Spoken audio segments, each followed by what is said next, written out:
Hello everyone, welcome back to my channel Rithwika wonders. Summer season అయితే ఫుల్గా start అయిపోయింది. ఎక్కడ చూసినా ఎండలు మామూలుగా లేవు కదా. సో మన ఛానల్లో అయితే సమ్మర్ సిరీస్, సమ్మర్కి related juices and ice creams ఇలాంటివి అయితే మనకు సమ్మర్ రిలేటెడ్ చాలా అయితే వస్తాయి. సో ఇందులో ఇవన్నీ రావాలి అంటే ముందుగా మీరైతే ఛానల్ని సబ్స్క్రైబ్ చేసుకోండి, నోటిఫికేషన్ బెల్ని క్లిక్ చేయండి, ఎందుకంటే నేను పెట్టే ప్రతి వీడియో కూడా మీకు నోటిఫికేషన్ ద్వారా వస్తుంది. సో స్ట్రాబెర్రీస్తో అయితే ఈరోజు నేను మిల్క్ షేక్ చేస్తున్నాను.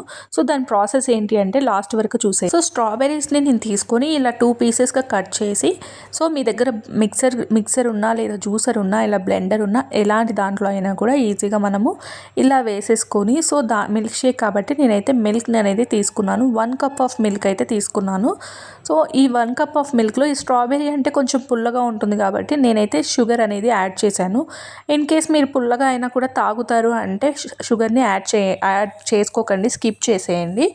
సో నేనైతే షుగర్ని యాడ్ చేశాను, ఎందుకంటే పాప కూడా తింటుంది కదా.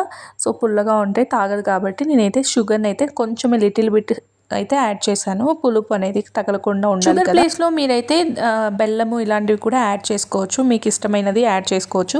సో నేను ఇక్కడైతే ఐస్ క్రీమ్ అయితే నా దగ్గర ఉంది. సో నేనైతే ఐస్ క్రీమ్, మీ దగ్గర ఏ ఫ్లేవర్ ఉంటే ఆ ఫ్లేవర్ ఆఫ్ ఐస్ క్రీమ్ని అయితే యాడ్ చేసుకోండి. సో ఇలా బ్లెండర్లో బ్లెండ్ చేసుకోండి, లేదా మిక్సర్ లేదా జ్యూసర్ ఎలాంటి దాంట్లో అయినా ఇలా జ్యూస్ చేస్తే స్మూత్గా చేసుకోవాలి. చేసుకున్న తర్వాత టేస్ట్ అయితే మామూలుగా ఉండదు నిజంగా. బయట మనం అంతంత రేట్ పెట్టి ఇలా కల్తీ మిల్క్ షేక్స్ అవి ఇవి తాగడం కన్నా ఇలా రియల్ ఫ్రూట్స్ తెచ్చుకొని ఇంట్లోనే ఇలా హ్యాపీగా చేసుకొని ఆరోగ్యంగా తాగండి. అన్ని కల్తీగా ఉన్న ఈ రోజుల్లో బయట మనం అసలు ప్రిఫర్ చేయకూడదు, పిల్లలకైతే అసలే పెట్టకూడదు. సో ఇంట్లోనే హ్యాపీగా ఇలా న్యాచురల్గా చేసుకొని తాగండి.